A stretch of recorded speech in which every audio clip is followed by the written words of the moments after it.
us now are Father Ed Namiotka and Thomas Raniszewski, who co-wrote the song together. Good morning, you guys. Morning. All right, Tom, let's kick it off with you. How did you two decide to write a Christmas song together? Well, Father Ed and I had dinner together summer before last, and we were talking about wanting to write a new piece of music. He and I both have had music published. We both shared our desire to write a Christmas piece, a sacred Christmas piece. The challenge immediately arose as to what can we possibly write about that hasn't been written about and hasn't been told 1,000 times over in every Christmas song. And Father Ed thought about it. He prayed a little bit on it, and he said, "You know what? There's never been too much that's been written from Joseph's perspective that sort of shines the spotlight on Joseph." So we agreed to do that, and we began work on the Carpenter's Son. Hey, Father Ed, how you doing, my brother? Well, thank you. Great, Thank great you to for be. having us. Oh, great to be with both of you. And I have to ask you, I have a kind of a budding devotion to Saint Joseph, the carpenter. But what inspired you guys to make this song largely about Saint Joseph, the carpenter? Well, I've had a great devotion to St. Joseph as well. And I was trained by the Sisters of St. Joseph. One of my parishes was named for St. Joseph when I was a pastor.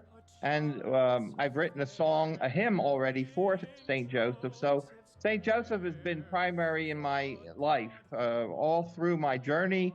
And I thought, why not approach the Christmas story from Joseph's perspective? Let's try that. Got to tell you something, both of you. As I listened to the song, and I know we only heard a snippet, it really sounds like Advent and Christmas. And I don't know why. It sounds like a song we should be listening to right now. What is the magic? The magic, I credit a lot of the magic to both the producer, Jonathan Delgado. Before we went into the studio, one of the things that Jonathan and I talked about was recording the song in such a way that it sounds like Christmas. You might hear at the beginning, there's the piano starts with the chimes. Even the choice of Drew Seigla, the vocalist, was key in getting that sacred sound, that Advent or Christmas sound that we were able to accomplish. Yeah, it's great. And I want to read some of the lyrics that you two wrote together. I'm going to read some, but I also want you guys to comment on how you wrote it together, because I read that you weren't even really in the same room. And so let me just read a couple lyrics. So you wrote, "Oh, on Joseph bestowed a heavenly grace, a love to guide, strength to provide, the child his arms embrace." So talk about that. Okay, so when I was thinking about these lyrics, we were never in the same room. We were texting each other, we were calling each other, we were back and forth, back and forth. And we came to the conclusion of the lyrics that we have through a most unconventional means of writing songs. But commenting on the ones you asked about, grace, first of all, I thought of the grace in Joseph's life to be his vocation to be the foster father of Jesus, the grace and to live a chaste life with Mary, his wife. I thought about also talking about guiding. Joseph had to take them, protect them, take them to Egypt. He had to teach Jesus as he was growing up, and the idea of providing. Joseph was the provider for that family in Nazareth. He was the one who was going to have the means to have them live each day. So all of these things came together, and each little part of the verse has a meaning, a deeper meaning, if you take the time to meditate upon it.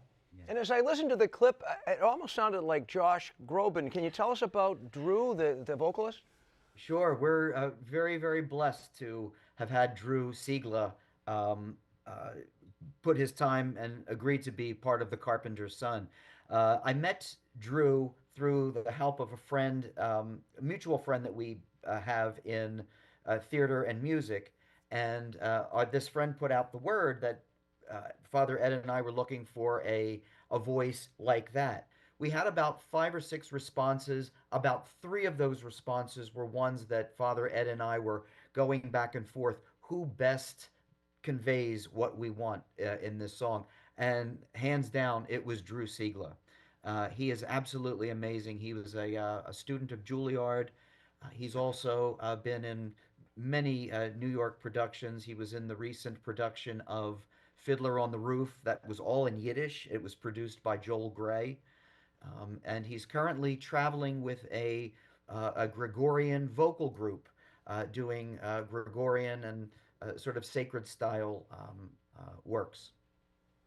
Amazing. Yeah, maybe we could get him on the show sometime. That would be great to have him in the I'll living let room him with know. us. All right, and so we understand too that proceeds from sales of the song will go to a good cause.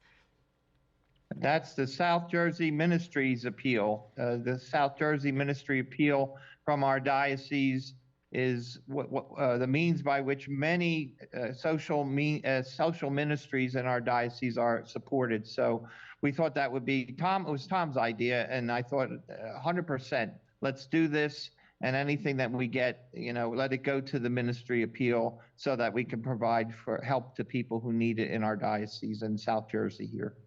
Hey, Father Ed and Tom, it's been great having you on the show. We're out of time, unfortunately, but how can people listen to and perhaps purchase the song? So many ways. All the major platforms, Bishop, iTunes, Apple Music, Spotify, Pandora. They can even get it through Amazon and even on YouTube. They can download it. They can purchase it. They can make it part of their Pandora or their Spotify Christmas playlist.